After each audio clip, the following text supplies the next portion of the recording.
দর্শক, আপনারা দেখতে পাচ্ছেন এই মুহূর্তে গাজীপুরের কালিয়াকৈর উপজেলার পূর্ব চান্দরা এলাকায় কালামপুর মাটিকাটা যে গ্রাম রয়েছে, সেই গ্রামটিতে এখানে বন বিভাগের যে জমি রয়েছে সেই জমির মধ্যে যারা অবৈধ স্থাপনা গড়ে তুলেছিলেন সেই অবৈধ স্থাপনা উচ্ছেদ করছেন বন বিভাগের কর্মকর্তারা।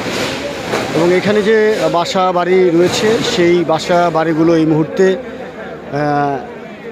আমরা দেখতে পাচ্ছি যে আমাদের সামনে ভেকু দিয়ে ভেঙে চুরে গুঁড়ে দেওয়া হচ্ছে। এবং এই মুহূর্তে এখানে কিন্তু উৎসুক জনতা রয়েছেন এবং সেই সাথে আমরা দেখতে পাচ্ছি প্রশাসনিক কর্মকর্তা রয়েছেন, পুলিশ সহ সেনাবাহিনীর কর্মকর্তারাও রয়েছেন যাতে কোনো অপ্রীতিকর ঘটনা না ঘটে।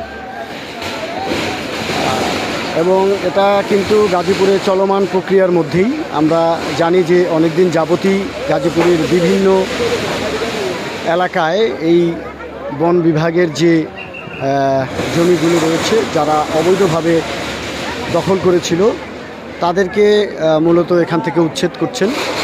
এবং এই কার্যক্রমগুলো আগে থেকেই হয়ে আসছিল। আমরা দেখতে পাচ্ছি যে এই মুহূর্তে আজকে কিন্তু কালিয়াকৈর উপজেলার এই পূর্ব চান্দরা এলাকায় মাটিকাটা যে জায়গা রয়েছে সেই জায়গায় কিন্তু